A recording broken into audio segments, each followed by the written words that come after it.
이번 보고서는 스튜디오 드래곤, 그 다음에 뉴, 그 다음에 CJ E&M에 대해서 한번 알아보도록 하겠습니다.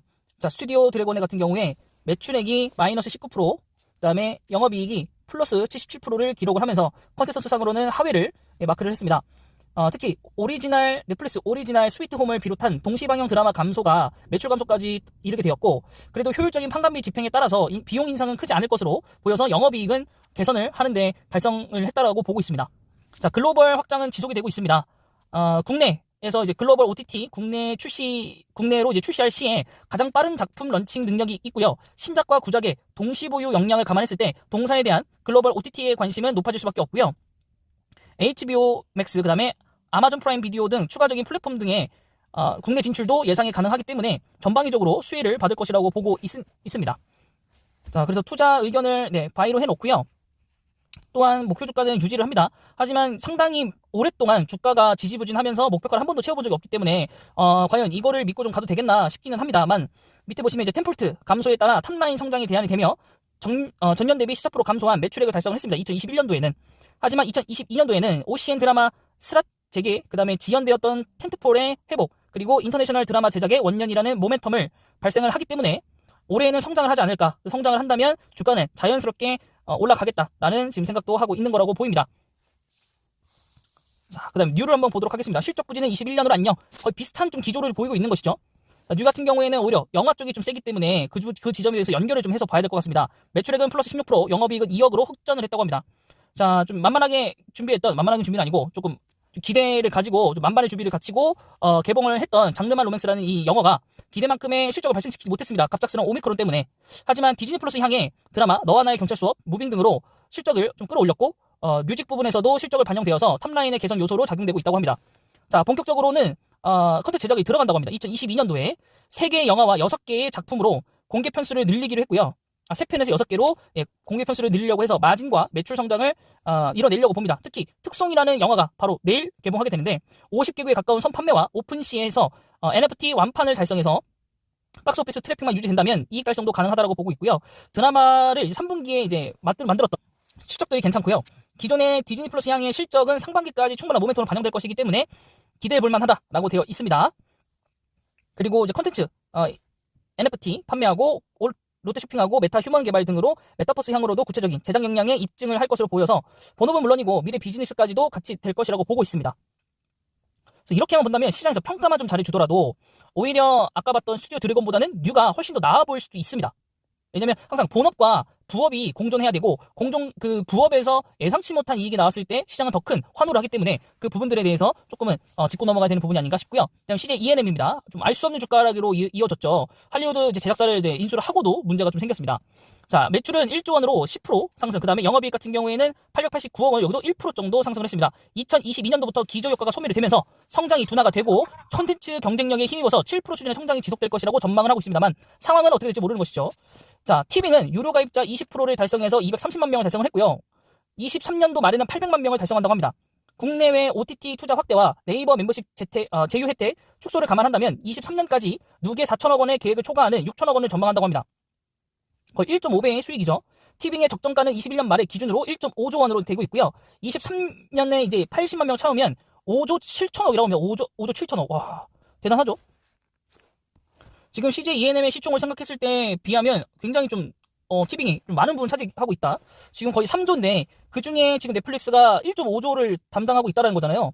이게 1년 새에 5조 7천억이면 거의 4배에 가까운 거잖아요.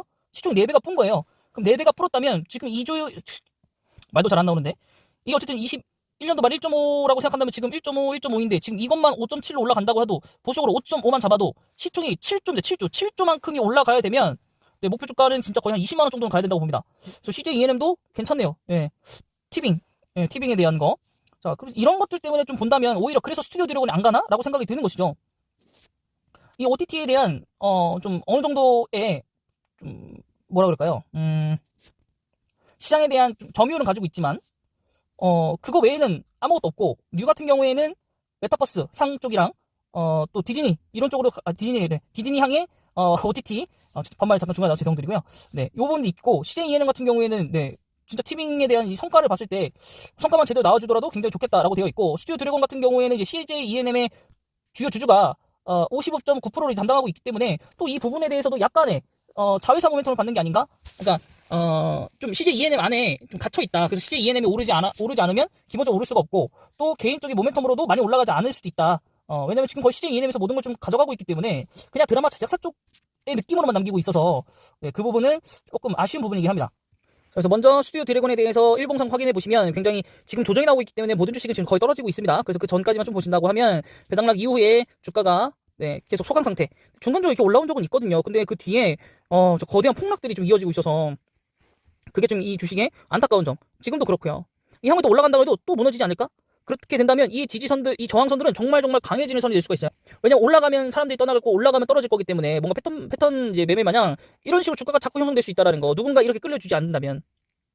월봉상으로 보셨을 때는, 네, 윗꼬리들이 굉장히 많이 좀 남아있는 좀 지저분한 차트다라고 볼 수 있겠고, 또 재무제표 같은 거 보셔도 그렇게 확 뛰는 재무에 대한 변화는 있어 보이진 않아요. 4분기에는 뭐 실적 향상이 예상되긴 하지만 이 이후에 내년에는 과연 어떻게 될 것인가에 대해서도 좀 의문부가 좀 붙는 경우가 있고요.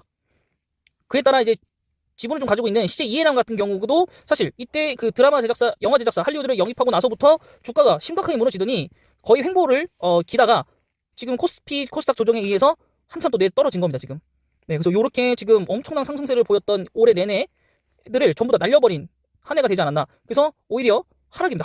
하락. 1년 동안 잘 갖고 있었던 분들 같은 경우에 굉장히 허망한 한 해가 되었다라고 볼 수 있겠고, 신규 주주를 생각하시는 분들께서는 굉장한 절호의 기회다. 코스닥 12의 업체를 굉장히 바닥권에 잡을 수 있는 거, 네, 생각을 한번 해보시기 바라고요. 그래도 여기 보시면 뭐 훌륭하지만 주가가치 야기할 물적 분할. 네, 그래서 여기도 물적 분할에 대한 게 좀 남아있다고 합니다. 네, 이것도 저도 이제 오늘 처음 보는 거긴 한데, 네, 그래서 뭐 JO1, 그다음에 INI 등 일본 그룹의 성장과 함께 또 엔하이픈 또 있고요. 그래서 이쪽 부분을 또 따로 떼서 나갈 수도 있다 라고 좀 보이고는 있습니다. 그래서 맞네요. 이때 얘기를 했네요. 11월 19일에 CJ ENM은 예능과 드라마, 영화, 애니메이션 사업 주요 제작 기능을 담당할 신서법인을 차리고 그래서 물적 분할을 추진한다라고 공시를 했다고 합니다. 그래서 성장성이 낮은 TV 광고와 커머스밖에 남지 않을 것이다라고 되어 있습니다. 그래도 결론으로 따지면 LG화학 같은 느낌이죠. 결국엔 오릅니다, 여러분. 왜냐? 결국에는 이걸 대체 살 수 있는 주식이 없기 때문에 현재 상으로 물적 분할을 했을 때 언젠가 상장할 거 아니겠습니까? 그러면 이 CJ ENM이 오르는 거죠. 오히려 좋은 기회입니다, 오히려. 네, 그래서 오히려 이런 것들로 통해서 저는 확실하게 CJ ENM을 사야겠구나라는 생각이 듭니다. 이 세 개 중에 산다고 한다면, 네, 뉴 같은 경우에도 좀 아리송하죠. 일봉상으로도 바닥도 아니고, 주봉상으로도 바닥도 아니고, 월봉상으로도 바닥이 아니죠. 네, 아마 NFT에 대한 이 모멘텀이 좀 한번 불었던 것 같습니다. 올라오는 것들을 보면 실적도 사실은 들쑥날쑥하기도 하고요. 물론 올해는 흑전으로 마무리될 가능성도 크긴 하지만은 또 뭐 디즈니 플러스 수혜주 되나 뭐 이런 것도 나오기 때문에 이미 좀 뉴 같은 경우 좀 살 시기를 좀 놓치지 않았나. 저점 대비해서 이미 거의 10% 거의 10배거 수준으로 올라왔기 때문에 좀 뉴는 이제 조금 삭제를 좀 해야 될 것 같고 오히려 그 CJ ENM이 훨씬 더 좋은 상황이지 않나 라고 생각을 합니다. 저 같은 경우에는. 그래서 여러분들도 한번 잘 고려해 보시고요. 좋은 매매 하셔서 꼭 성공적인 투자로 이어지시기 바랍니다. 네, 이번 영상은 여기까지고요. 영상이 마음에 드셨다면 구독과 좋아요.